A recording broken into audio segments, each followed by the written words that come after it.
ഞാനും ഒരു വർണ്ണപ്പട്ടമായിരുന്നുവെന്ന് ഇന്നലകളൊക്കെ ഇന്നിനോട് പറയുന്നുണ്ട്. ഓരോ തലമുറയും തങ്ങളുടെ പിന്നാലെ വരുന്ന ആളുകളോട് ഇങ്ങനെ പറയുന്നതിൻ്റെയൊക്കെ കാരണവും അതുതന്നെയാണ്. ഞങ്ങൾക്കൊരു ഇന്നുണ്ടായിരുന്നു. ഞങ്ങൾ നിങ്ങൾക്കായി കുഴലൂതി, നിങ്ങൾ നൃത്തം ചെയ്തില്ല. നിങ്ങൾക്കായി വിലാപഗാനം പാടി, നിങ്ങൾ വിലപിച്ചില്ല എന്ന് വഴിവക്കിലിരുന്ന് വിലപിക്കുന്നവരെക്കുറിച്ചൊക്കെ ബൈബിൾ പറയുന്നുണ്ട്. കഴിഞ്ഞ നാളുകളെക്കുറിച്ച് മേനി പറഞ്ഞും പരിഭവം പറഞ്ഞുമൊക്കെ ആയിരിക്കുന്ന സമയത്തെ എന്തിനോടൊക്കെയോ ഉപമിക്കാനും കൂട്ടിക്കെട്ടാനും ഒക്കെയുള്ള ശ്രമമാണ്. അല്ലെങ്കിൽ പിന്നെ എന്തിനാണ് നമ്മൾ കുട്ടികളോടൊക്കെ പറയുന്നത്, ഞങ്ങളുടെ കാലത്ത് ഈ കമ്പ്യൂട്ടറും ഫോണും ഒന്നും ഇല്ലായിരുന്നു, എന്നിട്ട് ഞങ്ങൾ ജീവിച്ചില്ല എന്നൊക്കെ.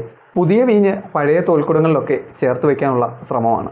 ഓരോ കാലത്തും ഉണ്ടാകുന്ന വ്യത്യസ്തകളോട് താതാത്മ്യപ്പെടാനാവാത്ത വിധം പഴമകളുടെ പൊടി ഇങ്ങനെ മൂടിയിരിക്കുകയാണ്. അല്പം പുതുമയോടെ ജീവിക്കാനുള്ള ക്ഷണമാണ് ഇന്നിൻ്റെ സമവാക്യത്തിനുള്ളത്. ഞങ്ങൾക്ക് ആവശ്യമുള്ള ആഹാരം ഇന്നും ഞങ്ങൾക്ക് തരണമേ എന്ന് നമ്മൾ പ്രാർത്ഥിക്കുമ്പോൾ പോലും ഇന്നിൻ്റെ അന്തരീക്ഷത്തിൽ ജീവിക്കാനുള്ള കൃപയ്ക്ക് വേണ്ടിയാണ് എന്ന് മറക്കരുത്.